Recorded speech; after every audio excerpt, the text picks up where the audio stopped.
Hello, Mingala, Adobe Village page ma, choose about it, general schedule.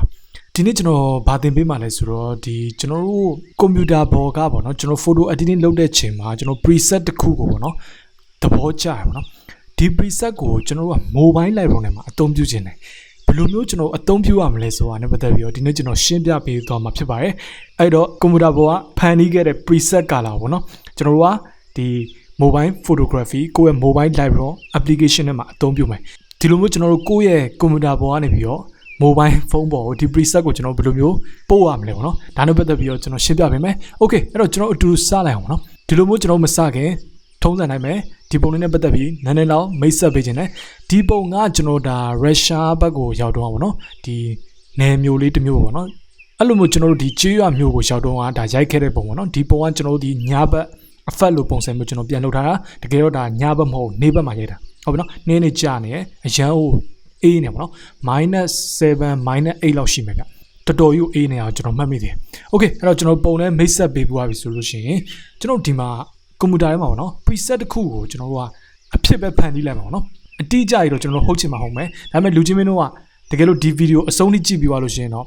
ကိုယ့်ရဲ့ mobile library application နဲ့မှာအသုံးပြုတော့မယ်ဆိုလို့ရှိရင်ကျွန်တော် preset ကိုဒါကိုယ့်ဘာသာကိုဖန်တီးပေါ့နော်ဟုတ်ပြီအဲ့တော့ကျွန်တော်တို့က preset ကိုဘယ်နားမှာရှာလို့ရလဲဆိုလို့ရှိရင်ကျွန်တော် develop module ထဲမှာဒီဘက်ကျွန်တော်ဘယ်ဘက်မှာပေါ့နော်ဒုတိယမြောက်ဒီ tab လေးထဲမှာပေါ့နော်ဒီ tab လေးထဲမှာကျွန်တော်ဒီ preset တစ်ခုကိုယူလိုက်မယ်ဗျာ okay အဲ့တော့ကျွန်တော်ဒီမှာ preset တွေအများကြီးပဲကြာလာပြီဒီလိုမျိုးကြာလာတဲ့အတဲကမှာဒီ user preset ထဲကကျွန်တော်အဆင်ပြေမဲ့ preset တစ်ခုခုပေါ့နော်မျက်စိထဲမှာမြင်ရတာသိတာစေမယ်preset တစ်ခုခုဒီ preset ကိုကျွန်တော်ယူလိုက်မှာเนาะယူပြီးရင်ကျွန်တော်ဘာလုပ်မလဲဆိုလို့ရှိရင်ပြီးသွားပြီဘာမှမလုပ်တော့ဒီမှာကျွန်တော် before နဲ့ after နဲ့ကို forward slash key နဲ့ကြည့်မယ်เนาะဒီ slash key လေးကိုကျွန်တော်နှိပ်တယ်ဒီမှာ before preset မတက်ရသေးတဲ့ပုံဒါကျွန်တော်တို့ mobile library နဲ့ကို tutorial အနေနဲ့ယူသွားမယ် preset ဟုတ်ပြီအဲ့တော့ကျွန်တော်တို့က preset ကိုတက်ရောက်ပြီးသွားပြီဆိုလို့ရှိရင်ကျွန်တော်ကဒီ preset ကို mobile နဲ့ကိုယူသွားဖို့ပဲကြံတော့ရပါတော့အဲ့လိုမျိုးကျွန်တော်ယူတဲ့ချိန်မှာဒါ export ထုတ်ဖို့လိုသေးတယ်ဒီအတွက်ကြောင့်မို့လို့ကျွန်တော်တို့ဒီပုံ right click ထောက်ပြီးတော့ mouse ရဲ့ညာဘက်ကလေးကိုထောက်ပြီးတော့ဒီမှာကျွန်တော် export ဆိုတာရှိရပါတော့ဒီကောင်လေးကိုကျွန်တော်တို့ဝင်ပြီးတော့ဒီမှာ export ဆိုတဲ့အရာလေးတွေဝင်ပေးလိုက်ပါဟုတ်ပြီနော်အဲ့လိုမျိုးကျွန်တော် export ဒီ box ကြီးတက်တာကြီးကြာလာပြီဆိုလို့ရှိရင်ဒီထဲမှာကျွန်တော် tab တွေအများကြီးရှိရပါတော့ဒီ tab တွေထဲမှာကျွန်တော်ဒီမှာတစ်ခုချိန်ပေးဖို့လိုတယ်ဘာလဲဆိုလို့ရှိရင်သူ့ရဲ့ image file format type ကိုကျွန်တော်တို့ပြောင်းပေးဖို့လိုရပါတော့ဒီအတွက်ကြောင့်မလို့ကျွန်တော်ဒီ file setting တွေကိုဝင်လိုက် okay အဲ့လိုမျိုး file setting တွေကိုဝင်ပြီးလို့ရှိရင်ကျွန်တော်တို့ကများသောအားဖြင့်ဒီ social media ပေါ် Facebook Instagram ဒါမှမဟုတ်ကိုယ့်ရဲ့အပြင်မှာပေါ့နော်ဟို print ထုတ်ဖို့ပဲဖြစ်ဖြစ်ကျွန်တော်တို့ဒီဒါ JPEG format type နဲ့ export ထုတ်ကြတာဒါ photography 69ရာခိုင်နှုန်းကဒီတိုင်းပဲ export ထုတ်ကြပါတော့ဒါပေမဲ့ကျွန်တော်တို့ကအခု preset တွေကိုတိမ့်မှာဖြစ်တဲ့အတွက်ကြောင့်မလို့ JPEG အနေနဲ့ကျွန်တော်တို့က export ထုတ်လို့မရအောင်ဟုတ်ပြီနော်ဘယ်လိုမျိုးကျွန်တော်တို့က export ထုတ်ရမလဲဘာ format type နဲ့ဒီ image ကို export ထုတ်ရမလဲဆိုလို့ရှိရင်ဒီမှာကျွန်တော်တို့ဒီကောင်လေးကိုဝင်လိုက်မယ်ဝင်ပြီးရင်ကျွန်တော်ဒီအောက်ဆုံးရဲ့ဒုတိယမြောက်မှာရှိနေတဲ့ဒီ DNG image format လေးနဲ့ကျွန်တော်တို့က export ထုတ်ပေးဖို့လိုတယ်ဒီကောင်ကဘာလဲဆိုလို့ရှိရင်သူ့ရဲ့အရှိကောက်ကဒါသိစရာတော့မလိုဘူးเนาะ knowledge တခုအနေနဲ့ဒါမှတ်ထားလိုက်ပါ DNG format type ဒီဒါ digital negative format type လို့ကျွန်တော်ခေါ်တယ်သူဒီ raw format type နဲ့ပုံစံချင်းအတူတူပဲ image အကျန်းပေါ့နော် raw ဆိုတဲ့အတွက်ကျွန်တော်အကျန်းသူကကျွန်တော်တို့ဒါ raw နဲ့ကွာလာကြ open source ဖြစ်တယ်သူ့စီကနေကျွန်တော်တို့အကုန်ယူလို့ရတယ်ဒီအတွက်ကြောင့်မလို့ကျွန်တော်တို့ဒီပုံမှာတက်ရောက်ခဲ့တဲ့ preset ရဲ့ color တွေကိုကျွန်တော်တို့ကပြန်ယူခြင်းတဲ့အတွက်ကြောင့်မို့လို့DNG ဆိုတဲ့ open source image format type ဆိုတဲ့ဒီ digital negative format type လေးကို export ထုတ်တဲ့ချိန်မှာပြောင်းပေးဖို့လိုတယ်ဒီအတွက်ကြောင့်မလို့ရှင်းရှင်းလေးပဲဘာမှမခက်ဘူးသူ့ကျွန်တော်ရွေးပေးပြီးလို့ရှိရင်ကျွန်တော်တို့ export ထုတ်လိုက်လို့ရတယ်ဘာလို့နှိပ်မှာတော့ကျွန်တော်ဒီမှာ export နှိပ်ပေးလိုက်အောင်ဟုတ်ပြီနော်အဲ့တော့ဒီကောင်လေးကကျွန်တော်ကဒီ export setting ထဲမှာ file location ပေးရနေရမှာဒါ option တစ်ခုရွေးထားတဲ့အတွက်ကြောင့်မလို့ဒီလိုမျိုးကျွန်တော်ပေါ်နေတာဖြစ်တယ်အဲ့တော့ကျွန်တော်ဒီမှာဘာရွေးပေးမလဲဆိုလို့ရှိရင် Instagram မှာကျွန်တော်ရွေးပေးလိုက်အောင်နော်ကျွန်တော် Instagram မှာပုံနေတင်နေတဲ့အချိန်မှာဒါ desktop ပေါ်မှာ folder တစ်ခု organize လုပ်ထားအောင်နော်ဒီ organize လုပ်ထားတဲ့ folder ထဲမှာ select folder အဖြစ်ကျွန်တော်ခဏပေးလိုက်ဟုတ်ပြီနော်အဲ့တော့ကျွန်တော်တို့ရဲ့ဒီ folder ကိုကျွန်တော်ပြန်ကြည့်အောင် okay ဘယ်ရောက်သွားတော့ for IG ကျွန်တော်ပြောင်းနေကျွန်တော်နည်းနည်းပြောင်းဟုတ်ပြီဒီမှာ okay အဲ့တော့ကျွန်တော်လည်းကျွန်တော်ခဏခဏသုံးနေ folder ကိုပြောင်းနေဟုတ်ပြီအဲ့တော့ကျွန်တော်ဒီပုံလေးကိုကျွန်တော် right click ထောက်ပြီးတော့ဒီမှာကျွန်တော် properties တက်ကြည့်မယ်ဆိုလို့ရှင်ဒီမှာ DNG file format type တဲ့ဒါဆိုလို့ရှိရင်ကျွန်တော်တို့ဒီပုံလေးကိုကိုယ့်ရဲ့ USB နဲ့ပဲဖြစ်ဖြစ်ဒါမှမဟုတ်ကျွန်တော်တို့ ဇာပြန်နဲ့ပဲဖြစ်ဖြစ် Bluetooth လေးနဲ့ပဲဖြစ်ဖြစ်ကြိုက်တယ်လို့ data transfer လုပ်လိုက်တော့ကိုယ့်ရဲ့ဖုန်းထဲကိုရောက်သွားဖို့ဒီအဓိကဟုတ်ပြီနော်အဲ့တော့ကျွန်တော်ဒီနေရာဘာမှမပြတော့ဘူးကျွန်တော်ဖုန်းထဲကိုဒါစခွင့်ပြောင်းလိုက်မယ်ဟုတ်ပြီနော်โอเคကျွန်တော်ဖုန်းထဲကိုတူတူသွားလိုက်ရအောင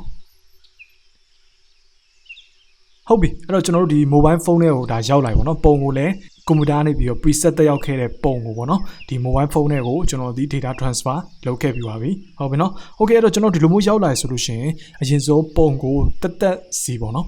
တိတိကျကျအနေနဲ့မြင်အောင်လို့ organize manage ဒါအရင်လုပ်ဖို့လိုရယ်အဲ့တော့ဒီနေရာမှာလူချင်းမင်းကိုသိစေချင်တာကိုဒီဘဲပုံတွေကိုပဲထည့်ထည့် Lightroom application နဲ့ဝယ်ဖြစ်ဖြစ်ကွန်ပျူတာမှာသုံးတဲ့ Lightroom software ဝယ်ဖြစ်ဖြစ်ပေါ့နော်ဒီ software တွေကိုပုံတွေတစ်ပုံကိုစထည့်ရတယ်ဒါ organize manage အရင်ဆုံးလုပ်ပေးပါလို့ကျွန်တော်ဒီအကြံပေးချင်တယ်ပေါ့နော်ဟုတ်ပြီအဲ့တော့ကျွန်တော်အရင်ဆုံးပုံကိုထည့်ဖို့အတွက် organize ပေါ့နော်ဒီမှာကျွန်တော် album တစ်ခုကိုတိစောက်လိုက်မယ်ဒီ album ကိုကျွန်တော်ကဘယ်လိုနာမည်ပေးမလဲဆိုလို့ရှိရင်ဒါဘယ်လိုမှနာမည်မပေးတော့ဘာဖြစ်လို့လဲဆိုတော့ကျွန်တော်ရဲ့ keyboard ဒီရိုက်လို့မရဘူးဖြစ်နေတဲ့အတွက်ကြောင့်မလို့တကယ်လို့လူချင်းမင်းတော့ဒီမှာ preset ဆိုပြီးနာမည်ပေးလိုက်ဒါဆိုလို့ရှိရင်အဆင်ပြေလိမ့်မယ်ပေါ့နော် preset ဒါမှမဟုတ် something တစ်ခုပေါ့နော်ကျွန်တော်အခုပေးထား album က organize လုပ်ထားတဲ့ဒီ album နာမည်ကြီးကတော့လှနေမှာတော့မဟုတ်ဒါထပ်လိုက်တော့ကျွန်တော်ဘာမှရိုက်လို့မရတဲ့အတွက်သူ့ကိုကျွန်တော်တို့ဒီမှာမပြတော့ဘူးဝင်နိုင်မယ်ဝင်ပြီးလို့ရှိရင်ကျွန်တော်ဒီမှာ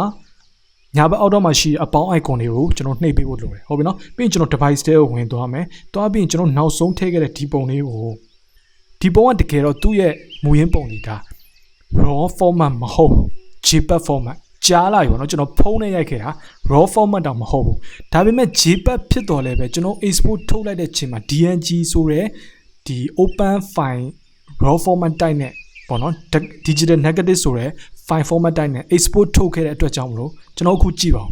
ပုံမှာ raw format ဆိုပြီးပြနေပါတော့ဒါ DNG file format ဒီ raw file format နဲ့အတူတူပါပဲသူဒီ open source ဖြစ်တာနဲ့ဟိုကောင် closed source ဖြစ်တာဒါပဲကွာအဲ့တော့အဲ့လောက်ကြီးမှတ်စရာမလိုဘူးဒီလောက်သိရင်ကိုရပြီဟုတ်ပြီနော်โอเคအဲ့တော့ကျွန်တော်တို့ဒီမှာ add ကိုနှိပ်လိုက်မယ်ဒါဆိုလို့ရှိရင်ကျွန်တော်တို့အခုဒီ album တွေကိုကွန်ပျူတာတွေကနေပြီးတော့ preset တက်ရောက်ခဲ့တဲ့ပုံကရောက်လာမှာဖြစ်ပါတယ်အဲ့တော့ဟုတ်ပြီကျွန်တော်တို့ကဒီကာလာကိုဘယ်လိုယူမလဲဆိုလို့ရှိရင်ကျွန်တော်တို့ရဲ့ပုံဒီ DNG file format type ဖြစ်နေတဲ့အတွက်ကြောင့်မလို့ဘာမှမလို့ဒီညာဘက်အပေါ်တောင်းလာပြီးတော့ဒီမှာကျွန်တော် copy setting လေးကိုနှိပ်ပေးလိုက်အောင်မယ်โอเคအဲ့တော့ဒီမှာဆိုလို့ရှိရင်ကျွန်တော် setting တွေကြာလာလိမ့်မယ် profile color tools light ပေါ်တော့ဒီမှာ geometry ထိအများကြီးရှိတယ်ကိုက preset ထဲမှာပါခြင်းတဲ့အရာကိုအမှန်ချစ်ပေးလိုက်အခုကျွန်တော်အမှန်ချစ်တာကြတော့ဒါ mobile Lightroom application ကနေပြီးတော့ကျွန်တော်တို့ဒါ Adobe software company ကနေပြီးတော့ဗောနော်ဒါ default အနေနဲ့အမှန်ချစ်ပေးထားတဲ့အရာတွေဖြစ်ပါတယ် okay အဲ့တော့ကျွန်တော်ဒီမှာ okay ကိုနှိပ်လိုက်မယ်နှိပ်ပြီးလို့ရှိရင်ဒါကျွန်တော် copy setting လုပ်ပြီးသွားပြီဗောနော်သူ့ကိုကျွန်တော်တို့ကတခြားပုံမှာ apply တစ်ခုခုလုပ်ကြည့်အောင် okay အဲ့တော့ကျွန်တော်ဒီမှာ my portfolio ကိုကျွန်တော်ရွှေ့လိုက်မယ်ရွှေ့ပြီးရင်ကျွန်တော်ရဲ့ဒီပုံမှာခုနကကျွန်တော်ယူခဲ့တဲ့ copy setting ဆိုရဲကွန်ပျူတာနဲ့ယူခဲ့တဲ့ပုံပေါ့နော်ဒီ preset ကိုကျွန်တော်ဒီမှာလာပြီးတော့ paste ပြန်လုပ်ရမယ် okay လွယ်လွယ်လေးပဲဘာမှမခက်ဘူးအပေါ်လာပြီးတော့ဒီမှာကျွန်တော် paste setting နှိပ်လိုက်အောင် ਨੇ ခုနကျွန်တော်တို့ဒါယူခဲ့တဲ့ကွန်ပျူတာတွေက preset ကိုပေါ့နော်ဒါတက်ရောက်ပြီးသွားပြီဖြစ်ပါတယ် okay အဲ့တော့ကျွန်တော်ဒီမှာလည်းနောက်တစ်ပုံထပ်ပြမယ်မလုံးတင်လဲနေပေါ့နော်နောက်တစ်ပုံမှာဘာမှမခက်ဘူးဒီမှာကျွန်တော် paste setting နဲ့နှိပ်ပေးလိုက်အောင်okay ဒါဆိုလို့ရှိရင်ကျွန်တော်တို့ဒီကွန်ပျူတာမှာကျွန်တော်တို့ကြိုက်ခဲ့တဲ့ preset တွေကိုဘယ်လိုမျိုးကျွန်တော် mobile Lightroom ထဲမှာ save မလဲတက်ရောက်မလဲပေါ့နော်ဒီနေ့သင်ခန်းစာဒါပါပဲ okay ဒါပေမဲ့ကျွန်တော်နည်းနည်းလောက်လေးထပ်ပြချင်သေးတယ်တကယ်လို့မှကိုကဒီ preset ကို organize manage လုပ်ချင်တယ်ဆိုလို့ရှိရင်ဘာမှမခက်ဘူးကျွန်တော်ဒီ preset တွေနဲ့ပတ်သက်ပြီးတော့ဗီဒီယိုတစ်ခုလုပ်ပေးပြီးသားပေါ့နော်ဒါနဲ့ပြန်ပြီးတော့တွားပြီးတော့ဆက်သွားပြီအဲ့တော့ဒီမှာဘာလို့မလို့ create preset ကိုနှိပ်လိုက်နှိပ်ပြီးလို့ရှိရင်ဒီမှာကျွန်တော်တို့ name တွေပေးပြီးတော့ကြိုက်တယ်လို့နာမည်တွေပေးပြီးတော့ organize manage လုပ်လို့ရပါတယ်ဟုတ်ပြီနော်ဟုတ်ပြီအဲ့တော့ကျွန်တော်ဒီနေရာမှာနည်းနည်းလောက်လေး one နဲ့တတိပေးချင်တာက